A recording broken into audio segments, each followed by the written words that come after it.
Muy buenas noches, Venezuela, bienvenidos todos a este su espacio. La Fuerza es la Unión, una tribuna abierta de la sociedad democrática venezolana para compartir con todos ustedes, más allá de cualquier distingo puntual, partidista o ideológico, la angustia, la preocupación, la justa indignación por lo que ocurre en nuestro país y también la certeza, la confianza, la esperanza de que trabajando juntos, de que remando unidos en la misma dirección, seremos capaces de construir la Venezuela de trabajo y de respeto, la Venezuela con alimentos y con medicinas, la Venezuela con democracia y con libertad, que todos necesitamos y que ciertamente todos merecemos. La Fuerza es la Unión es una presentación de frigoríficos NIS, el placer de la carne, ubicado en la planta baja del mercado municipal de Chacao. Es también una presentación de Supermercado Madrid, ubicado en la calle Paz de Chacao, diagonal a la Plaza Bolívar de ese municipio. Queridos amigos, bueno, como ustedes saben, venimos de sufrir una cadena, uno de los reiterados abusos comunicacionales del gobierno. Bueno, imagínense ustedes, pues la más original promesa que acaba de hacer el candidato presidente Nicolás Maduro, no se lo puede imaginar, algo nunca dicho, nunca visto, realmente una cosa sumamente original. Promete que vamos a hacer una Venezuela potencia. ¿Usted lo puede creer? Lo acaba de decir, es que el sujeto recicla las cosas con absoluta sangre fría. Y bueno, termina diciendo que el suyo es un socialismo cristiano, porque hay que amarse los unos a los otros. Esa afirmación particularmente hoy es compleja, adjudicársela al gobierno que preside el mismo candidato presidente Maduro, por cuanto hoy nuevamente, una vez más, se produce el fallecimiento de un venezolano estando en custodia del Estado, estando bajo custodia, bajo responsabilidad del Estado, su salud, su integridad física y su vida. El noticiero de Notirumbos nos lo dijo de la siguiente manera: el Ministerio Público venezolano informó la tarde de hoy, 17 de abril, el fallecimiento del exgerente del Mercado Nacional de PDVSA y recientemente detenido por las tramas de corrupción PDVSA Cripto, el coronel Marino José Lugo. Marino José Lugo murió por ahorcamiento, según las pruebas realizadas por funcionarios especializados en patología, medicina forense y criminalística, adscritos a la Dirección General de Apoyo a la Investigación Penal del Ministerio Público. Ciertamente una noticia muy ruda, muy dura, una noticia terrible, pero lo más terrible es que no es la primera vez que pasa, y específicamente no es la primera vez que pasa en este tema, en esta causa, y con sujetos vinculados a esta situación, pues, de ser ex altos funcionarios, ex chavistas, ex camaradas, que terminan en esta situación. Así lo revela la nota que, para dar cuenta del caso, publica el portal Runrunes. Escuchemos. Marino Lugo, el segundo detenido de la purga madurista que muere por ahorcamiento. Repito. Marino Lugo, el segundo detenido de la purga madurista que muere por ahorcamiento. Voy al texto. La tarde de este miércoles 17 de abril, el Ministerio Público informó el fallecimiento del coronel Marino Lugo Aguilar, quien estaba detenido por su presunta vinculación en la trama de corrupción PDVSA Cripto. A través de su cuenta de la red social X, antes Twitter, el Ministerio Público señaló que funcionarios especializados en patología, medicina forense y criminalística confirmaron la muerte de Lugo Aguilar por ahorcamiento. También añadió el organismo que un médico forense acudió al Servicio Nacional de Medicina y Ciencias Forenses a practicar la autopsia de Marino Lugo Aguilar. Horas antes de confirmarse el deceso de Marino Lugo, el periodista Eligio Rojas informó en su cuenta de la red social X.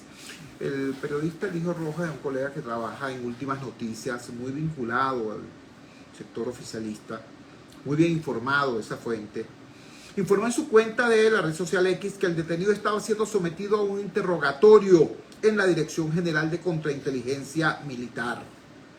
La cuenta del colega Eligio Rojas en la red social es @elespinito. Yo no sé si ustedes recuerdan aquellas expresiones del señor Chávez, que decía que él era como el espinito que en la sabana florea da aroma al que pasa y espino al que lo menea, o algo así. Bueno, y ahí viene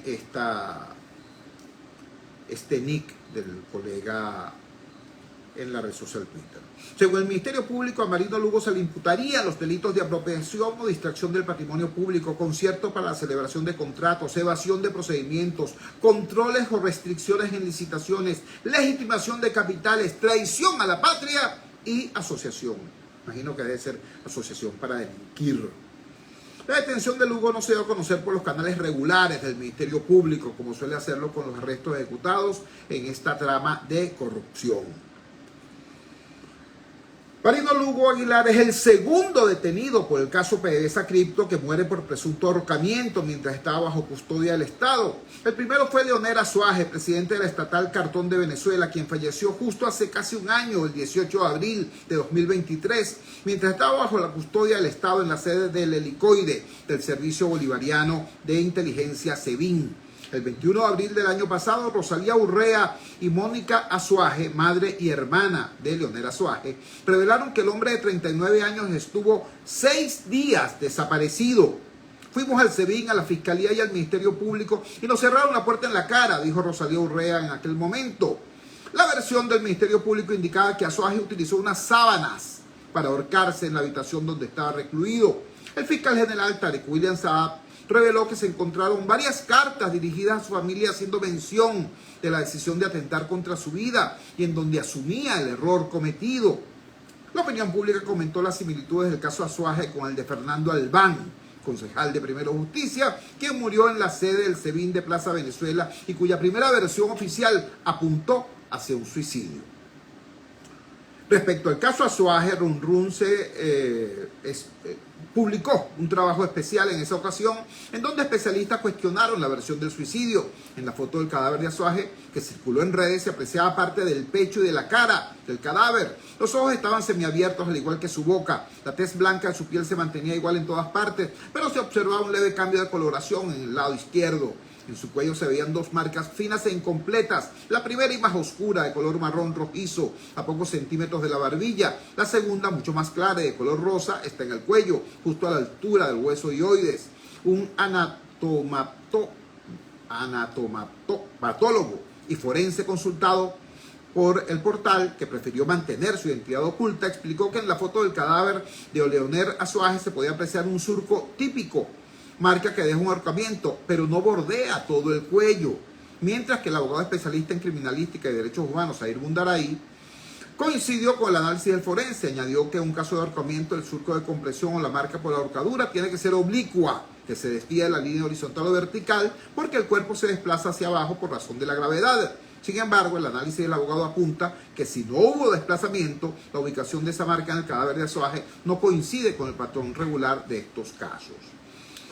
Repito, la circunstancia infeliz, ¿no? Después que escuchamos al señor candidato presidente hablando del socialismo cristiano, de amados los unos a los otros, tenemos que dar cuenta de esta noticia, que es una de las noticias más duras del día de hoy. Nuevamente muere un venezolano cuya vida, cuya integridad física, cuya salud es responsabilidad del Estado, porque está bajo custodia del Estado. Es el segundo ahorcado de la misma trama PDVSA Cripto. Curioso, ¿no? Es el tercer fallecido, porque debo recordarles que había otro detenido por esta misma circunstancia, un señor muy cercano a Tarek El Al-Zaimi. De hecho, era su asistente en materia de redes sociales y electrónica. Se hacía llamar hacker ético, y murió supuestamente por una enfermedad del hígado, algo así. Murió, estando, repito, también bajo custodia del Estado. Eso en lo que tiene que ver con los señores, los venezolanos vinculados a esta trama de corrupción del oficialismo. Pero bueno, no son los únicos. Todo el mundo recuerda el caso terrible de Fernando Albán. También allí se habló en primera instancia, habló el señor fiscal general de la República en primera instancia de suicidio y luego tuvo que reabrir el caso y se comprobó que no fue así. Tenemos el caso también del ciudadano llamado El Aviador, también murió en el helicoide. Bueno, y así casos de otros venezolanos que no sabemos si murieron o no murieron. El caso de el señor Alcedo Mora, activista, chavista, revolucionario, que había denunciado hace ya como 9 años manejos irregulares en el tema de la comercialización de gasolina allá en Mérida. Lo citaron para declarar y más nunca se supo de él. Activistas chavistas de base, sus familiares hicieron una campaña durante años. ¿Dónde está Alcedo Mora? Nunca ha habido respuesta. Entonces, bueno, pues esas son las cosas que ocurren en este socialismo cristiano, como diría el señor candidato o presidente Maduro Moros. Otra noticia extremadamente relevante en la tarde de hoy es una noticia que debe ser revisada con pinzas. Hoy se produjo el anuncio adelantado por parte de la OFAC, el Departamento del Tesoro norteamericano, el gobierno norteamericano, sobre la la licencia 44, que era la licencia general 44, es el nombre completo, que era la disposición de la OFAC que había suavizado, por así decirlo, las restricciones impuestas por las sanciones norteamericanas a la economía venezolana y concretamente a nuestra industria petrolera. Esa licencia general 44 estaba previsto su vigencia hasta mañana 18 de abril. Bueno, hoy se produjo el anuncio público por parte de la OFAC, el Departamento del Tesoro norteamericano, de que no iban a renovar esta licencia. Y, por supuesto, mucha gente de inmediato saltó y dijo, ah, caramba, si no renuevan la licencia general 44, eso quiere decir que van a reimponerse las sanciones. Y de hecho, ese es el discurso que de inmediato asumió el gobierno. Comparto con ustedes lo que fue la respuesta del presidente del Parlamento Nacional, el doctor Jorge Rodríguez, sobre esta situación. Dijo así: Jorge Rodríguez, sobre el diálogo en Barbados, afirmó: nosotros respetamos nuestra palabra, jamás toleraremos un ultimátum. Oye el texto. El parlamentario destacó que el Centro Carter está aquí y me reunía con ellos mañana, pero por cosas de agenda no podrá ocurrir. Debemos ver quién cumple y quién no. Quién cumple con el derecho internacional y quién no. Nosotros estamos reaccionando para la defensa de la verdad.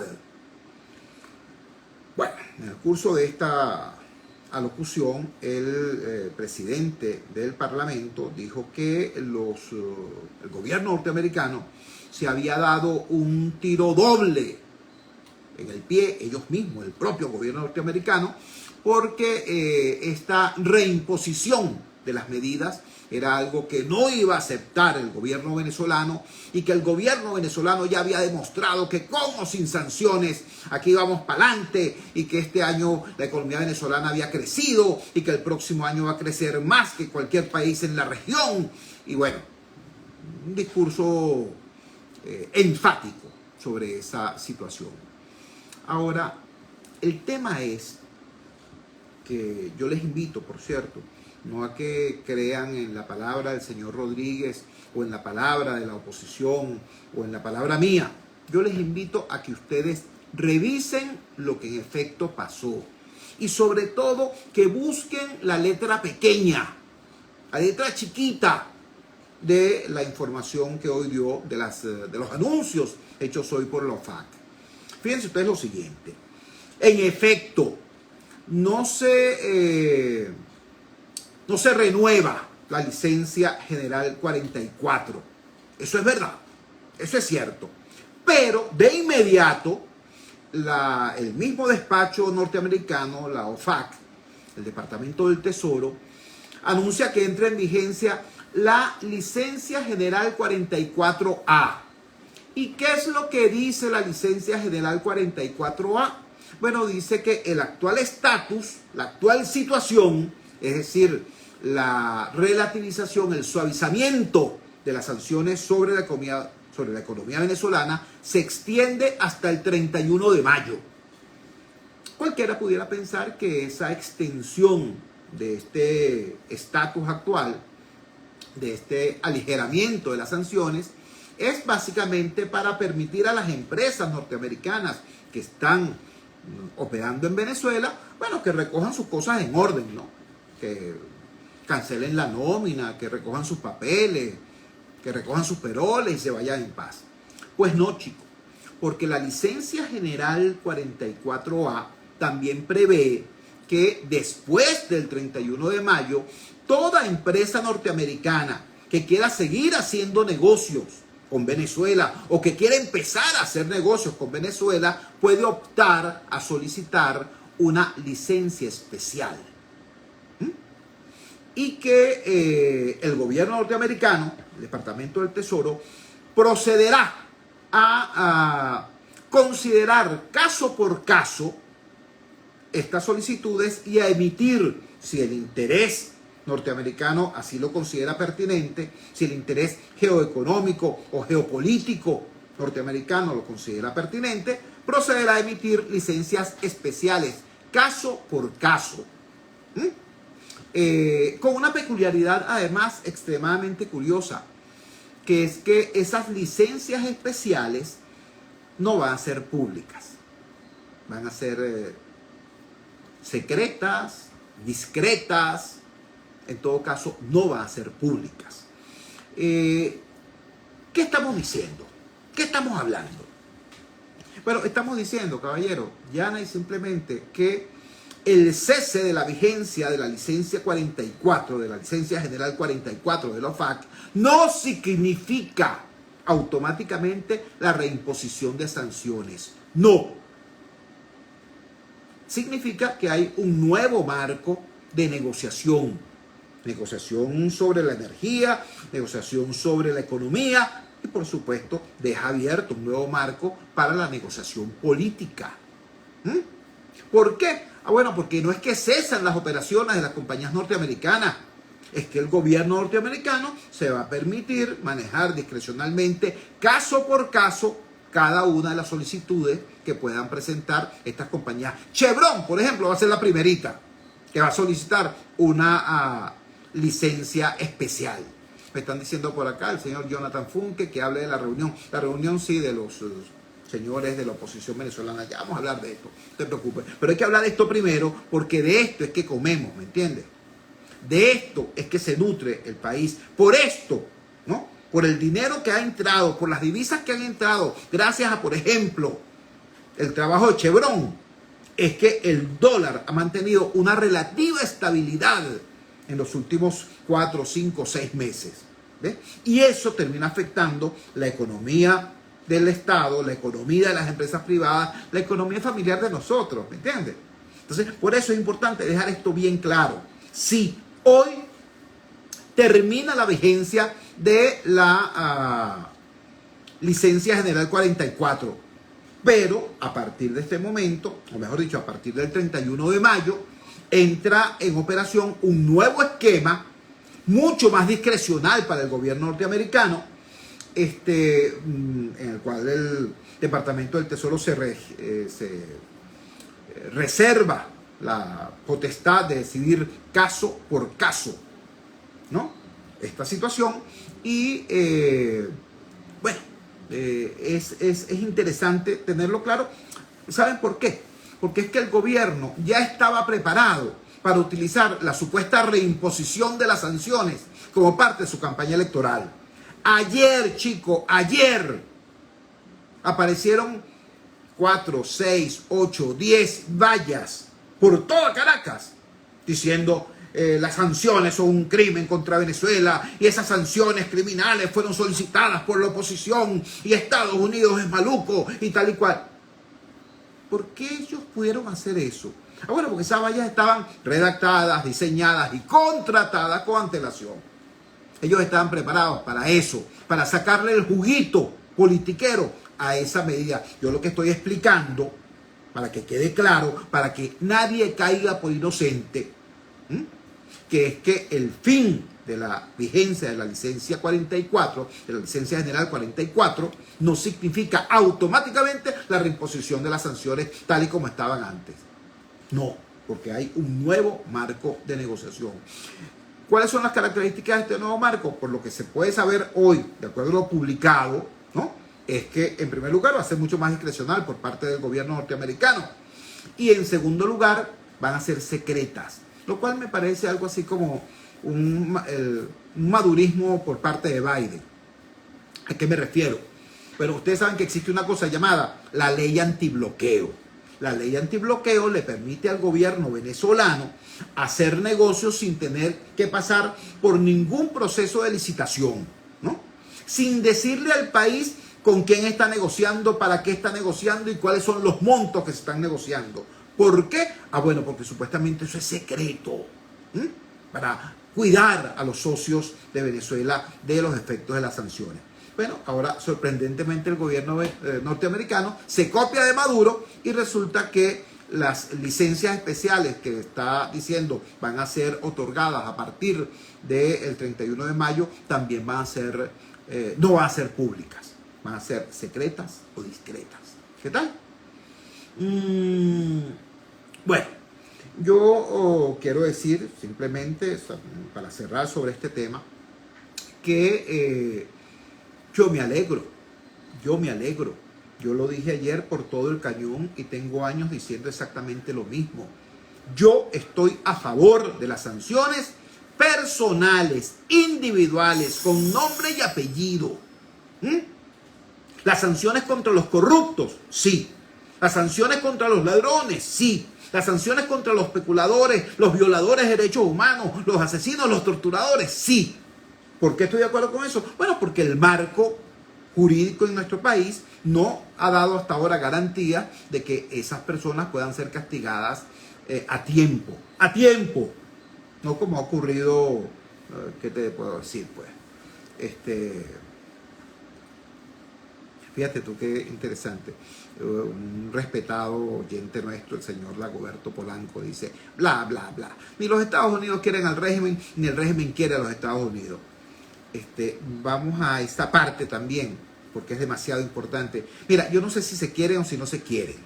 Yo no sé si se dan besitos o no se dan besitos. Yo lo que sé es que los gobiernos, los estados, no tienen amigos, amistades ni afectos. Tienen intereses. ¿Me entiendes? Tienen intereses. Y en este momento, el gobierno norteamericano y el gobierno venezolano tienen un interés común. Biden es un presidente candidato. ¿Ves? Maduro es presidente candidato, ¿no? Y ambos necesitan decirle a sus respectivas clientelas electorales, a sus respectivos electorados, lo que ese electorado quiere escuchar. ¿Ves? Entonces, ¿qué hace Biden? Biden no puede seguir siendo atacado en Estados Unidos por los republicanos y por uno que otro demócrata diciendo no, que él es complaciente con Maduro porque está negociando con Maduro y le está permitiendo a Maduro ciertas cosas y le está suavizando las sanciones a Maduro, porque Maduro es un gobernante tremendamente impopular, no solamente en Venezuela, sino en el hemisferio y en el mundo. ¿Ves? Que digan eso de Biden allá es una raya para Biden. Entonces él tiene que, por razones electorales internas, ¿no?, hacer esto que parece encontrar el cuadrado del círculo, ¿no? Dejar las cosas más o menos como estaban, pero que parezca que se produjo un cambio sustancial y que reimpusieron las sanciones. Entonces hace eso. Elimina la licencia general 44, pero de inmediato crea la licencia general 44A para que todo siga, no igual como estaba antes, pero sí bastante parecido. ¿Me entiendes? Eso responde a la necesidad de Biden, a la necesidad electoral de Biden, de poder decir allá, mira, todo cambió, sin que en realidad de verdad nada haya cambiado. ¿Y por qué es importante para él también que nada cambie? Bueno, por dos razones. Una, puntual, inmediata. Si se rompe con Venezuela, sube allá el precio de la gasolina. Y en plena campaña electoral, eso no lo decía ningún candidato a presidente. Y también hay una razón estratégica de mediano y largo plazo. El mundo está en guerra. Y el gobierno de Venezuela, el gobierno de Maduro, es amigo, no se sabe si aliado, precisamente de los dos gobiernos que en el planeta están promoviendo las dos guerras más peligrosas que hay. Putin en Ucrania y el régimen de los ayatolás en Irán. Entonces hay un interés claro de Estados Unidos y de Occidente de tratar de atraer al gobierno venezolano a los circuitos geoeconómicos, geoenergéticos y geopolíticos de Occidente y tratar de distanciarlos de aquella situación. Evidente, ¿verdad? Pero sin que nadie le pueda decir, oye, vale, tú eres amiguito de Maduro. Porque, bueno, porque Maduro es radioactivo. El que aparezca al lado de Maduro se raya. Aquí en el mundo. ¿Entiendes? El señor Maduro tiene una necesidad similar. Él tampoco quiere que esto cambie. Porque si cambia esta situación, chicos, simplemente deja de entrar el dinero. Por ejemplo, por concepto de la actividad de Chevron, ha venido entrando y ha venido estabilizando un poquito tanto el tema económico como el tema cambiario. ¿Entiendes? Pero él necesita, por razones electorales, por poder decirle a su base, a lo que queda de la base del PSUV, bueno, que él es antiimperialista. Y decir cosas como las que dijo hoy el señor Rodríguez en su alocución. Y decirles después, yanquis de no sé qué cosa, váyanse para el... ¿Entiendes? A él le interesa decir eso de la boca para afuera, pero sin romper los negocios. Entonces, esta es una fórmula que beneficia electoralmente tanto al candidato presidente Biden como al candidato presidente Maduro, sin alterar en lo sustantivo los términos de cómo venían funcionando las cosas. Para que estemos claros, yo les ruego, repito, no que me crean a pie juntillas, yo les ruego, busquen la resolución, la licencia general 44A, vean lo que dice y sepamos entonces a qué atenernos. Ese es el punto. En lo que sí estoy de acuerdo es que el ciudadano a pie es el gran perdedor, como dice el amigo Dagoberto Polanco, porque mira, con sanciones y sin sanciones, ¿no? Si hay sanciones, el daño lo sufre el ciudadano de a pie. Pero si no hay sanciones, el beneficio, el lucro, quien lo recibe y lo cobra, es la cúpula roja. ¿Entiendes? Entonces, la solución concreta de esto, la solución real de esto, no es que tengamos una licencia así, asado o sancochado. La solución real de este tema es lograr un cambio político y un cambio político en paz. Un cambio político en democracia. Porque si no es así, lo que viene es tierra arrasada y entonces perdemos todo. Pues. Donde hay guerra, caballo, no hay producción. Y donde no hay producción, no hay calidad de vida. Y donde no hay calidad de vida, no hay desastre, hay pobreza, hay populismo, hay mandones que se aprovechan de la debilidad y del resentimiento de la gente. La única manera de escapar de eso es que no solamente haya cambio político, sino que haya gobernabilidad democrática para que la economía pueda reconstruirse. Entonces, la cosa es bastante más complicada que simplemente sacar a Maduro a punta de votos de Miraflores. Es bastante más complicada. Y de eso, precisamente, de la reunión que hubo hoy, de los retos que eso plantea, es que vamos a hablar en la próxima parte del programa. Cuando son las 8:29 minutos de la noche capitalina, vamos a la siguiente pausa comercial, vamos a identificar la valiente señal del gigante Rumbos y ya regresamos con muchísimo más de la fuerza. La fuerza es la unión. Ya regresamos con la fuerza es la unión.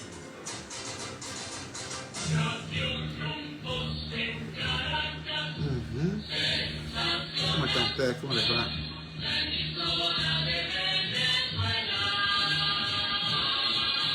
Vanessa Huerta, Ponte, ¿cómo estás? Angelina 15. Silvia, gran abrazo.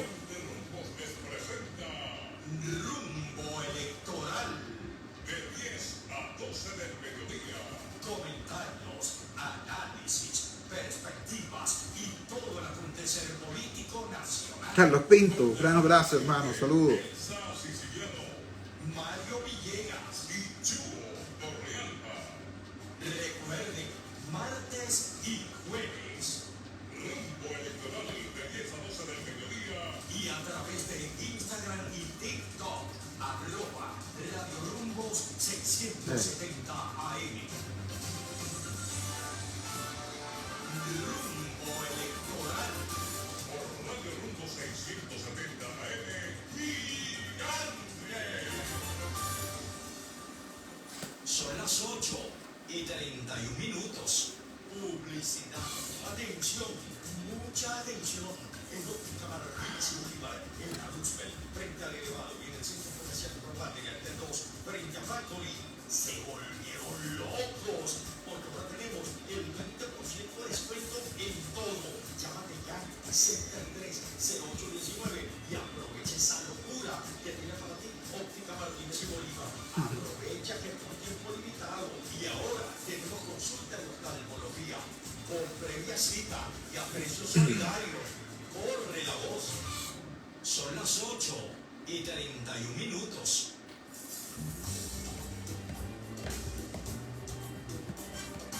Estás escuchando Radio Rumbo 670 AM con la mejor música. Servicios públicos y la información a cada momento. Radio Rumbo 24 horas. Contigo. Y continuamos con La Fuerza es la Unión. Regresamos a La Fuerza de la Unión y lo hacemos con el tema que es obligatorio que abordemos, ¿no?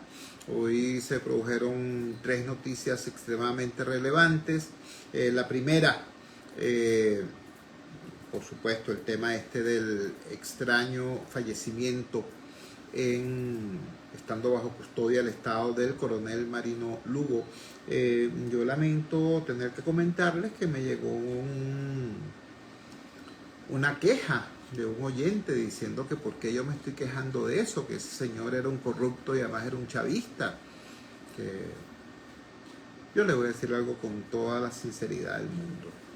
Mire, cuando uno permite, cuando uno tolera o incluso cuando uno se alegra o aplaude el que le violen los derechos humanos a otra persona, por razones de mezquindad política, por razones de sectarismo ideológico, por la razón que sea, cuando se comete ese error se está escupiendo para arriba.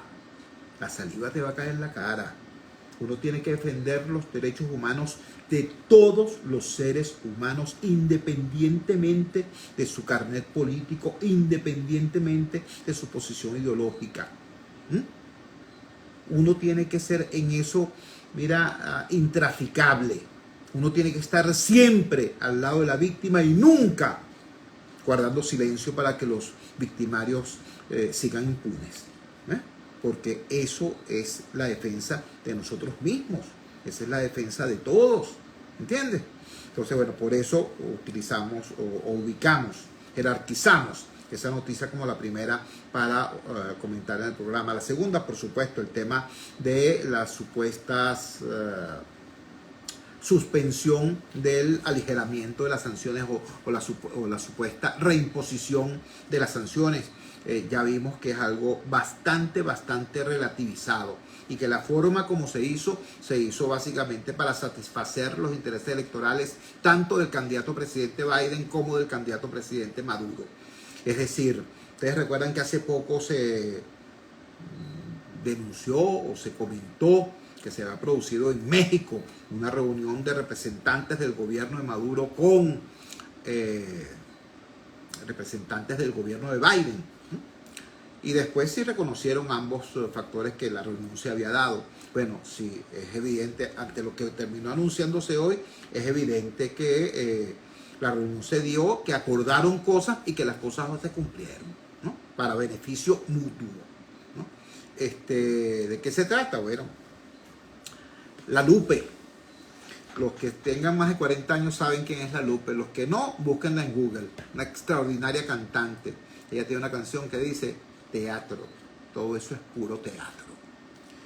Vamos entonces al tema de la reunión de la oposición en el día de hoy. Se especuló mucho sobre una supuesta reunión o convocatoria para una encerrona entre María Corina Machado y Manuel Rosales durante el fin de semana. No se dio esa reunión. Empezaron torpemente personas vinculadas a uno y otro sector a entonces acusarse mutuamente que la reunión no se había dado porque fulanito no fue o porque fulanita no llegó. Digo torpemente porque todo lo que se diga mal de María Corina va a afectar a toda la oposición. Todo lo que se diga mal de Manuel Rosales va a afectar para mal a toda la oposición. Aquí hace falta todo el mundo, caballero. Todo el mundo. Sobre todo en esta circunstancia en la que la cobardía del gobierno impide que María Corina sea candidata. Entonces, bueno, se produjo esa situación.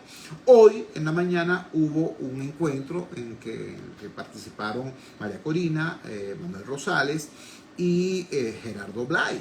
Y después se produjo entonces la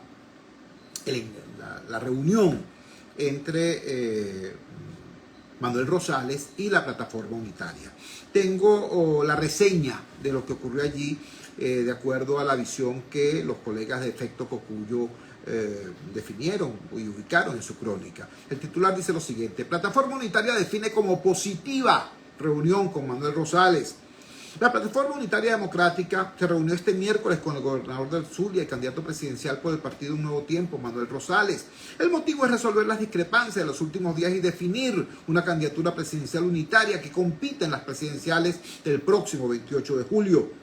A través de la red social X, la alianza opositora informó que fue una reunión positiva, nuevamente entre comillas, para destacar que es una cita textual. Una reunión positiva la celebrada entre Rosales y representantes de todas las formaciones que integran la plataforma unitaria. El gobernador, que presentó su candidatura al margen de la coalición, expresó su compromiso con la ruta electoral, la unidad y el cambio, aseguró el grupo en la red social. Al término de la reunión, el gobernador reiteró que su partido, Un Nuevo Tiempo, ha respaldado en todo momento a la líder opositora María Corina Machado, elegida en primarias como la candidata presidencial de la plataforma, pero impedida para participar en los comicios debido a una sanción impuesta por la Contraloría. Sanción que debo aclarar una vez más, es ilegal e inconstitucional. Vamos a esperar lo que decida la plataforma, dijo Rosales. Si me entregan esa bandera, la llevaré con honor y sacaré a Nicolás Maduro de la presidencia y provocaré un gran cambio en el país. Si es otro, trabajaremos muy duro para que eso ocurra y yo me voy tranquilo al Zulia, declaró. La plataforma unitaria se declaró en sesión permanente para definir la candidatura presidencial de la coalición, por lo que prevé celebrar distintas sesiones de trabajo con Rosales, así como con Machado y con el jefe de la delegación opositora en las negociaciones con el gobierno, Gerardo Blay, quienes todavía no participan en estos encuentros. Rosales explicó recientemente que su postulación solo busca mantener a la oposición con opciones para las presidenciales y que se retirará de la contienda si no consigue el apoyo de la plataforma, de la que Un Nuevo Tiempo forma parte. Esta es, repito, la reseña que hace Efecto Cocuyo sobre esta reunión que, repito, han calificado como positiva. ¿Por qué insisto yo tanto en que debemos todos ser muy prudentes, muy cautos en lo que es la expresión de ciertas opiniones y la aplicación de ciertos adjetivos en estos momentos? Cada quien tiene su corazoncito, cada quien tiene derecho a tener sus preferencias y a defender esas preferencias con ardor, por supuesto que sí. Una de las más importantes características del campo democrático es que aquí todo el mundo puede tener su propio pensamiento y exponerlo y defenderlo. Aquí no hay pensamiento único, como sí lo hay en el chavismo. Bueno, no en el chavismo, en el madurismo. Creo que eso está bastante claro. Pero una cosa es que cada quien tenga su criterio y otra cosa es que nos metamos todos en un proceso de autodestrucción, ¿no? Que al exponer nuestra preferencia, en vez de decir lo bueno que es el candidato o la candidata que apoyamos, empecemos a destruir al otro. porque todos nuestros dirigentes y todos nuestros candidatos o precandidatos forman parte de un capital político común, el capital político de la Venezuela que quiere cambio. ¿Por qué les digo esto? Miren, voy a compartir con ustedes de inmediato el resultado de una encuesta hecha por la empresa More Consulting. Por cierto, tuvimos a su presidente, a Luis Vidal, como invitado en Rumbo Electoral hace unas semanas. Que yo sepa, esta es la única encuestadora que ha hecho esta investigación sobre los candidatos presidenciales, la intención de voto sobre los candidatos presidenciales inscritos, los inscritos. Es decir, esta es una investigación, una encuesta sobre el conjunto de los candidatos, la intención de voto por los candidatos, sin tomar en cuenta a María Corina, porque María Corina no está inscrita, fue inhabilitada ilegalmente. Entonces escuchen ustedes esto. Repito, esta es la investigación hecha por la empresa More Consulting, de la cual es presidente el estadístico Luis Vidal. La pregunta: candidatos presidenciales, escenario 1, intención de voto, candidatos inscritos.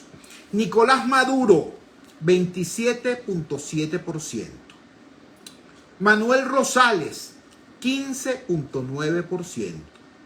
Benjamín Rauseo, 9%. Edmundo González Urrutia, el candidato provisorio designado por la plataforma unitaria para no perder la tarjeta de la manito. Edmundo González Urrutia, 6.9%. Javier Bertucci, 5.6%. Antonio Ecarri, 3.4%. Claudio Fermín, 2.7%. Enrique Márquez, 1.3%. Daniel Ceballos, bueno, hasta Enrique Márquez con apenas 1.3%, estamos dentro de los números enteros. De ahí para abajo son fracciones decimales. Daniel Ceballos, 0.8%. Juan Carlos Alvarado, 0.8%. Luis Ratti, 0.5%. José Brito, 0.4%. Luis Eduardo Martínez, 0.3%. No sabe, no contesta. ¿Saben cuánto sacó esa opción? No sabe, no contesta. 25%. 25%. ¿Qué estoy diciendo yo con esto, hermano querido? ¿Qué estoy diciendo yo? Bueno, estoy diciendo que el escenario anterior a la inhabilitación de María Corina, todos los sondeos de opinión decían que la intención de voto contra Maduro estaba por el orden del 80%. Que estábamos 80-20, si acaso, ¿no? Había alguna variación, bueno, a veces decían no, 70-30, 75-25, pero de todas maneras la ventaja era abrumadora. Cuando sale María Corina del juego, ¿no?, nos encontramos con esta otra realidad. Nos encontramos con que nuevamente Nicolás Maduro es la primera minoría. No es mayoría en lo absoluto, no llega ni al 30%, 27.7%, pero sigue estando por encima de todos los demás candidatos de oposición, reales o falsos, ¿no? Individualmente considerados. Entonces, ¿qué quiere decir esto? Quiere decir que para vencer a Maduro, que sigue siendo entonces en esta nueva situación la primera minoría, para vencer a Maduro, todas las demás minorías tienen que agruparse. Todas. ¿Cómo se logra eso? Se logra de dos maneras. Primero, que las que son efectivamente opositoras, ¿vale?, se unan en un solo candidato, ¿no? Porque eso permitirá activar esa dinámica que llaman los expertos la economía del voto, para que incluso aquellas candidaturas que hayan podido ser estimuladas, subsidiadas por el gobierno, bueno, no tengan votantes. Tendrán candidatos pero no tendrán votantes, porque los votantes van a decir, ah no chicos, mira, no es este, es aquel. El que puede ganarle a Maduro es aquel. ¿Entiendes? Y vuelve a pasar lo mismo que ocurrió en Barinas. En Barinas había 5 candidatos que supuestamente eran opositores. 5. ¿Ves? Y la dinámica de la economía del voto le indicó a los barineses que el candidato que efectivamente podía derrotar al chavismo allí era Garrido. ¿Me entienden?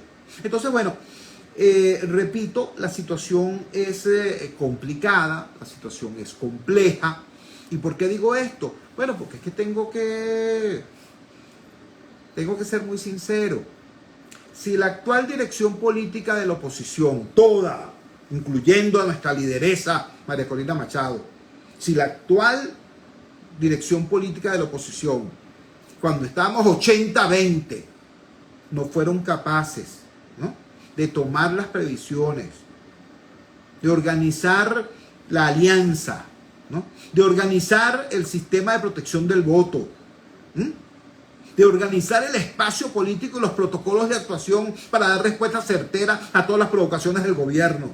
Si cuando estábamos 80-20 no utilizaron ese capital político para dotarnos de los recursos para enfrentar y derrotar ampliamente a Maduro, pero ahorita que la situación no es tan gananciosa, ahorita que la situación es un poco más apretada, ¿no?, es perfectamente posible que esa dirección política, bueno, siga pistoleando, ¿no?, siga no dando exactamente con la altura, ¿no?, con la capacidad que necesita este país para lograr el cambio que es urgente y necesario. Entonces, bueno, por eso digo, no nos insultemos, no nos agredamos. Yo puedo tener, bueno, yo lo digo con claridad, o sea, la persona que a mí me parecía ideal para que ganara la primaria era el amigo Caleca. Un tipo serio, un tipo trabajador, un tipo que no tenía odios con nadie, una persona ideal para una transición. No era el líder apasionado que movía más, no, pero era la persona mesurada, moderada, capaz de tender puentes dentro de la oposición y también de establecer una interlocución útil con el adversario. Bueno, pero no fue así. No fue así, el país decidió otra cosa. ¿Ves? Entonces, como vamos a tener que seguir tomando decisiones, es demasiado importante que no nos agredamos, porque como acaban de ver con estos números que estoy compartiendo con ustedes, todos hacemos falta, todos, en esta situación ciertamente complicada. Es complicada y sin embargo yo creo que es pertinente que entendamos que parte de este tema de no insultarnos entre nosotros tiene que ver con las inmensas responsabilidades que vamos a tener como sociedad en el futuro inmediato. Miren, los aliados de el señor Maduro Moros tienen conciencia de que a pesar de todas las trampas, las triquiñuelas, los intentos de evitar que la oposición presente a los candidatos que en efecto son los que de manera más transparente y nítida pudieran expresar el estado del alma de la oposición venezolana, a pesar de todo eso, a pesar de todas las trampas, el escenario más probable es que Maduro pierda. Quiero compartir con ustedes un reporte que nos llega desde la revista Semana de Colombia sobre un evento muy importante, una declaración muy importante que tuvo como protagonistas nada más y nada menos que a dos importantísimos aliados de Maduro, el presidente Lula da Silva y el presidente Gustavo Petro. Petro y Lula proponen a Maduro un plebiscito para que se respete la vida del perdedor de las elecciones en Venezuela. ¿Les parece interesante? Bueno, vamos al texto. Dicen acá, la figura pretende que se garanticen los derechos políticos del perdedor. Vamos entonces a ver el texto. Dice así: en una declaración conjunta entre el presidente de la República, Gustavo Petro, y su homólogo de Brasil, Luis Ignacio Lula da Silva, al término de una reunión con empresarios de ambos países, los dos jefes de Estado lanzaron una propuesta a Venezuela en medio de la tensión por una crisis de garantías democráticas en el vecino país. En ese sentido, Petro habló sobre la idea de que se lleve a cabo un plebiscito en Venezuela para que se respete la vida del perdedor de las elecciones presidenciales que se llevarán a cabo en ese país. El jefe del Estado colombiano afirmó que la propuesta se hizo en conjunto con Lula da Silva a Nicolás Maduro y a la oposición de Venezuela, señalando que se deben dar las garantías de respeto por los derechos políticos. Hemos hablado también de Venezuela, hoy es noticia, y le transmití al presidente Lula una propuesta que fue transmitida al presidente Maduro y a la oposición, que está siendo discutida aún sin un desenlace concreto, pero que tiene que ver con una posibilidad de un plebiscito en las elecciones que se avecinan. Y agregó que se garantice un pacto democrático, que garantice para cualquiera que pierda en esas justas electorales certeza y seguridad sobre su vida, sobre sus derechos, sobre las garantías políticas que cualquier ser humano debe tener en su respectivo país. Hablamos obviamente de la selva amazónica que debe ser. Mientras que Lula da Silva indicó, ¿qué les puedo decir acerca de Venezuela? Que en lo que dependa de Colombia y de Brasil, este continente continuará siendo una zona de paz. Porque tan solo la paz trae el progreso, la guerra trae muerte y destrucción, y eso no nos interesa. Cabe señalar que el presidente de la República de Colombia, Gustavo Petro, reveló que el pasado miércoles 10 de abril sostuvo una reunión con sectores de la oposición al señalado régimen de Nicolás Maduro. Encuentro que, según el mandatario colombiano, se llevó a cabo en Caracas, Venezuela, en el que indicó su deseo para que se construya una paz política en el vecino país. Sumado a ello, varios sectores de la oposición han denunciado que existe un bloqueo por parte de Maduro para evitar que tenga contrincantes electorales que amenacen su permanencia en el poder, como el caso puntual de María Corina Machado. Ayer me reuní con el presidente Maduro, dijo Petro, y hoy con sectores de la oposición venezolana en la perspectiva de construir la paz política, posteó en su momento el presidente de Colombia. La propuesta de Petro y Lula da Silva se conoció luego de que Estados Unidos optó por no renovar la licencia número 44 que mitigaba las sanciones sobre el petróleo y el gas de Venezuela como una medida punitiva contra el presidente Nicolás Maduro. Esa decisión se fundamenta en la obstrucción de la participación de miembros de la oposición en las elecciones y en lo que se describe como una campaña de acoso contra activistas. La Oficina de Control de Activos Extranjeros, la OFAC, que opera bajo el Departamento del Tesoro, informó que a partir del 17 de abril de 2024 la licencia general número 44 será sustituida por la licencia 44A. Esta nueva licencia permitirá la liquidación de transacciones pendientes hasta el 31 de mayo. Con estas medidas, el gobierno del presidente Biden mostró su descontento con la evolución del proceso electoral en Venezuela, especialmente desde la firma del Acuerdo de Barbados en octubre pasado. Aunque se reconoce que Maduro ha cumplido ciertos aspectos del acuerdo, se critica su falta de compromiso con la esencia del mismo. Bueno, ¿qué les parece esto? Cuando los aliados de Maduro proponen un gran acuerdo, un gran compromiso para respetar los derechos y la vida del perdedor, ¿a quién están protegiendo? ¿Ustedes creen que Gustavo Petro y Lula da Silva están demasiado interesados en proteger a Carlos Julio Rojas, por ejemplo? Preso de manera brutal y salvaje, acusado de manera insólita.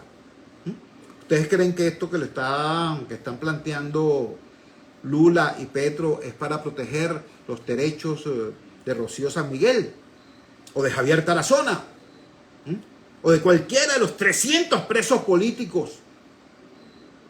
¿O de los venezolanos que han tenido la desgracia, ¿no?, de morir estando en cualquiera de las prisiones de este gobierno? No, vale, es demasiado evidente. Ellos están haciendo esto porque creen que es necesario proteger a su aliado que está a punto de perder, por un lado, y por otro lado porque saben que si hay algún mecanismo, algún protocolo, algún tipo de acuerdo que garantice que los costos de salida bajen, es decir, que Maduro sepa que si pierde las elecciones va a poder seguir haciendo política, va a poder seguir viviendo en este país, ¿no? No se trata de impunidad, no. Se trata de construcción de un clima político donde las diferencias puedan resolverse a través de los mecanismos de la política. Ah, bueno, que hay corruptos, que hay bandidos, que hay esto, que hay torturadores, que hay violadores de derechos humanos. Para eso existen los tribunales y para eso existen las instancias internacionales que están trabajando ya sobre eso. Pero tiene que haber algún tipo de mecanismo que garantice que tras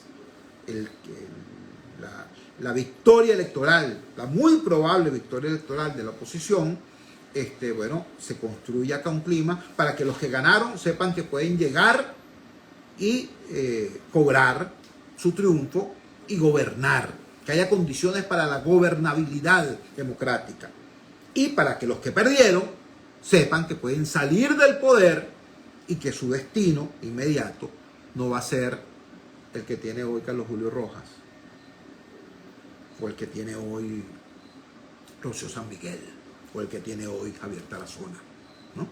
Que están presos sin haber cometido ningún delito, que están presos no por pensar distinto al gobierno, están presos por pensar apenas, porque aquí pensar parece que es delito. ¿Entiendes? Entonces, bueno, que sepan eso, que sepan que nosotros podemos reconstruir, que los venezolanos podemos reconstruir un clima donde cada quien mantenga sus banderas, cada quien mantenga sus opiniones, cada quien mantenga sus posiciones. Aquí no se trata de que todos pensemos igual, pero que el mecanismo de resolución de esas diferencias sea la política. Y que el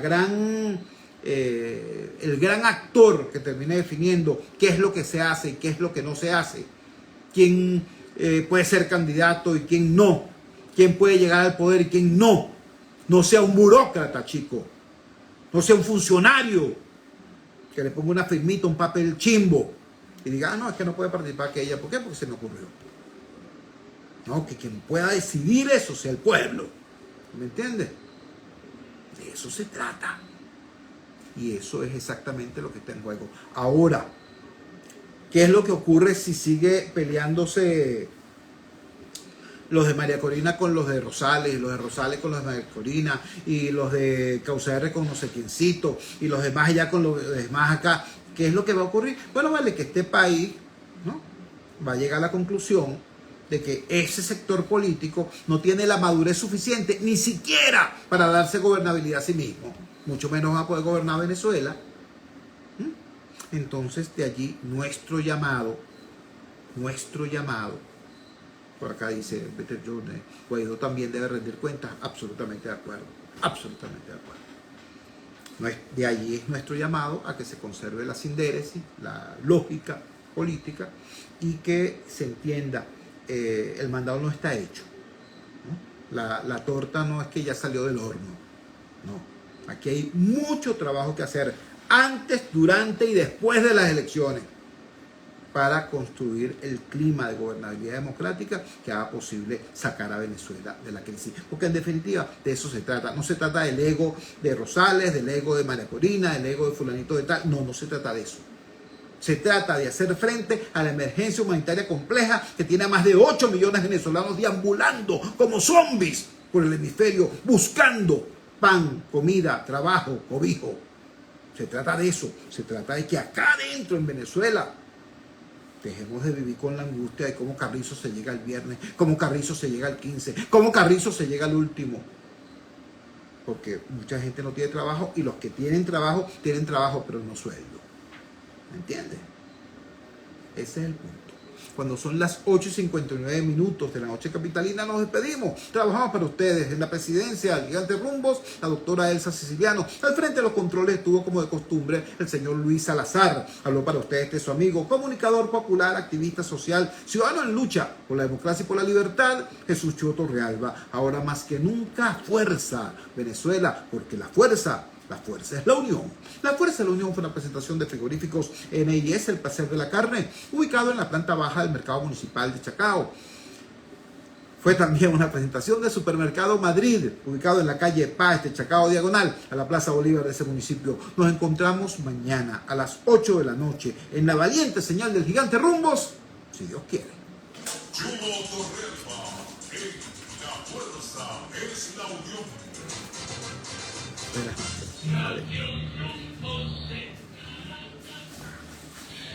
Buenas noches, amigos, de verdad que sí. Encantado. Me dijo, creo que fue Carlos Pinto, que me quedara un poco más. Yo me paro todos los días a las 4. Ustedes recuerdan cuando mi programa era en la madrugada. Desde entonces,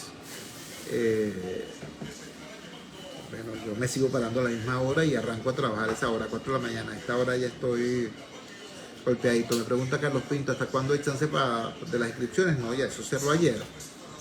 Eso cerró ayer. Cuídense muchísimo, hermano. Nos encontramos mañana. De verdad que sí. Gran abrazo. Saludos.